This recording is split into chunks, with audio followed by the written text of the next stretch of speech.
Throughout the First Punic War, Carthage and Rome fought for control of Sicily and maritime dominance.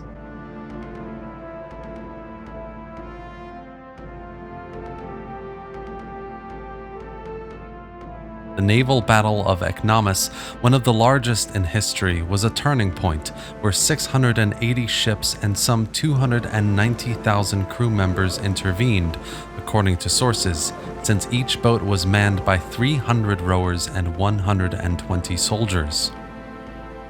After the Roman victory, the consul Marcus Attalus Regulus sailed towards Africa and disembarked near Carthage in the Cape Bon, known at the moment as Cape of Mercury. His consular army consisted of about 15,000 soldiers and 500 cavalry units, with which he achieved some initial victories against the Carthaginians, taking Aspis and several smaller non-walled enclaves.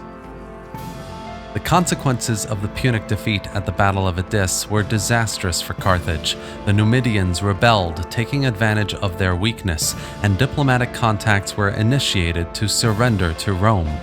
But the harsh conditions that Regulus imposed led them to reject peace. In 255 BC, an expected contingent of mercenaries recruited from Greece arrived, most notably Xanthippus, a Lacedaemonian officer trained in the agoge, the Spartan military education. The latter, upon learning how the defeat at Addis had occurred, explained to his own that the Carthaginians had not been defeated by the Romans, but by the incompetence of their generals, who did not know how to use the advantage of the flat terrain and take advantage of the potential of his cavalry and elephants. His conclusions were also disseminated among the rest of the troops and generals, even reaching the ears of the Carthaginian magistrates, who called him to present his arguments and were so convinced that they entrusted him with the command of his forces. Xanthippus counted on a personal guard of about 100 men, and his army was made up of 12,000 soldiers of infantry, 4,000 horsemen, and it numbered around 100 elephants. He trained the soldiers in the tactics of the phalanx, especially suitable for combat on the Great Plains of the Maghreb. When he deployed the army in front of the city, arranged it in order, and began to maneuver in formation, such a difference with the previous generals was evident that the crowd applauded, clamoring to hasten the clash with the enemy. Morale regained, Xanthippus wanted to take advantage of the opportunity and quickly began preparations, rallying the troops and leaving the field in a few days. Although the Romans were disconcerted to see the Carthaginians march and establish their encampments in open places, they hastened to approach the enemy and camped about 10 stadia away. On the day of the battle, he arranged the elephants in a line one by one along the battlefront and placed the Carthaginian phalanx behind at a certain distance, with the heavy Greek mercenaries in the wing of honor, that is, on the right wing covering the most vulnerable part of the phalanx, the side most exposed by the shield, and the light mercenaries he placed along with the horsemen at the forefront of both wings.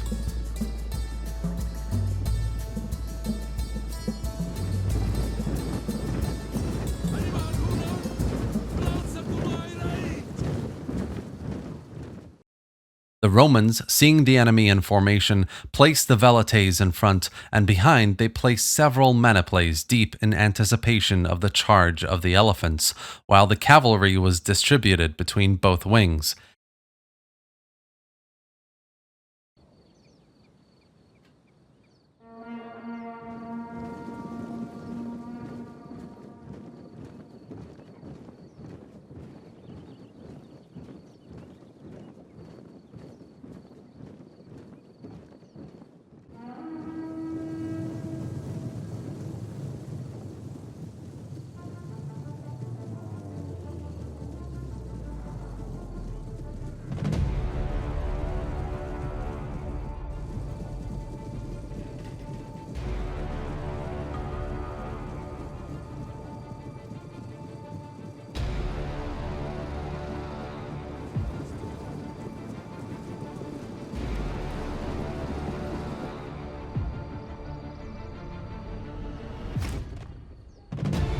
Having arranged the formations, they waited in order, waiting for the moment of the onslaught. Xanthippus ordered the elephant guides to advance and break the enemy ranks, and to the cavalry to surround the adversary by the two wings and to attack.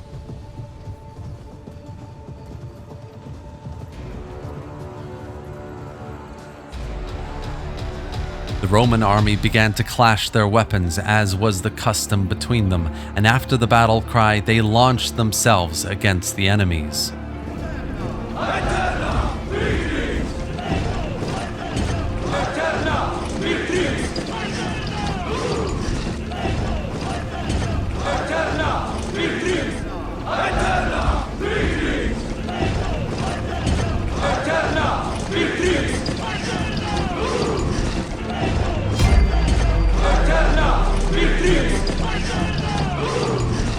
At the front, the Romans succumbed to the brutal onslaught of the elephants. They perished in droves, thrown into the air and trampled underfoot.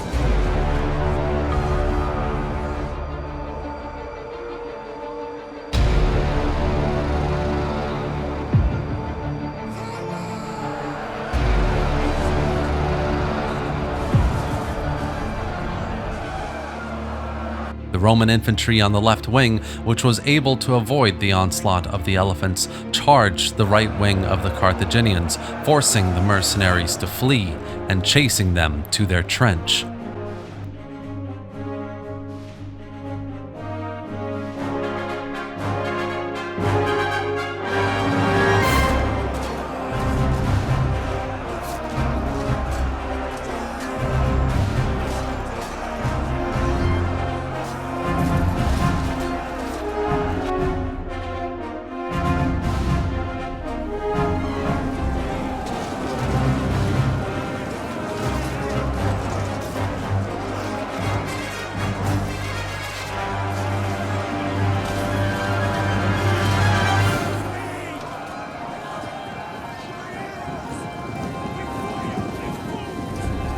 Thanks to the depth of the lines, the Roman formation was able to resist for a time, but having narrowed, they were surrounded by the Carthaginian cavalry, which was numerically far superior to the Roman cavalry, and who, realizing the situation, immediately fled from both wings.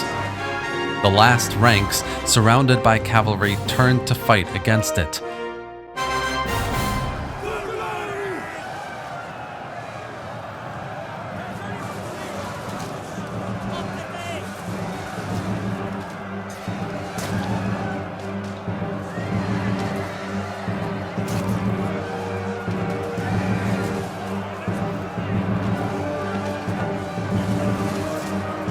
Meanwhile, those trying to force their way forward through the elephants to outrun them and regroup were annihilated by the Carthaginian phalanx, which waited orderly in position.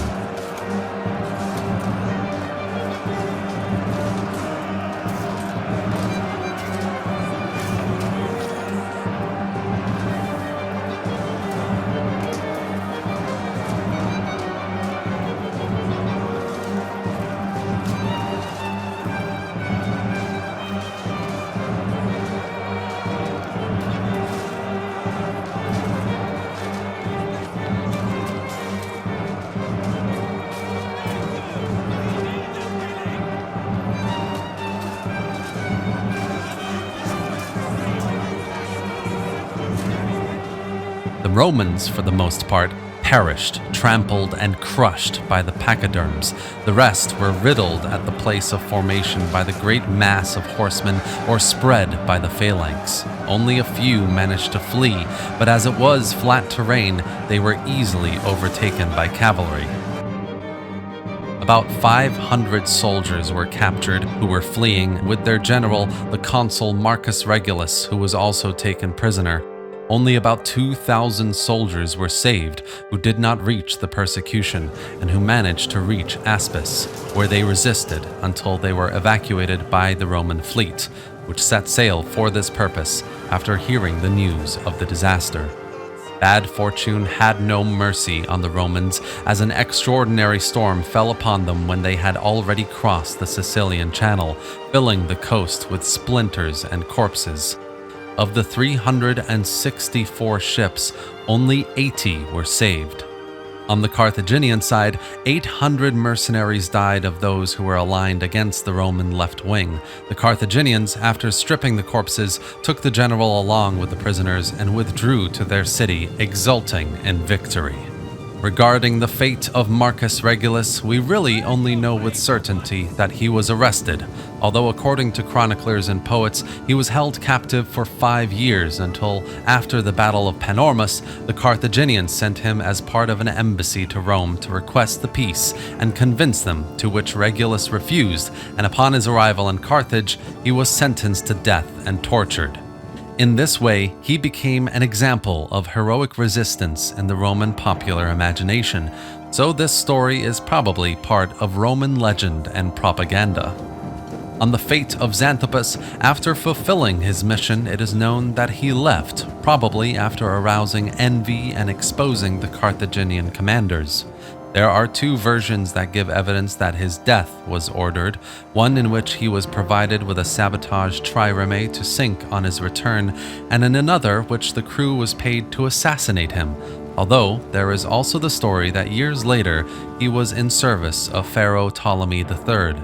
After this battle at the plains of the Bagradas River, the Romans withdrew from Africa, although the war would continue in Sicily until 241 BC, when after 23 years of conflict, the very high human losses and the depletion of resources would lead Carthage to sign the peace.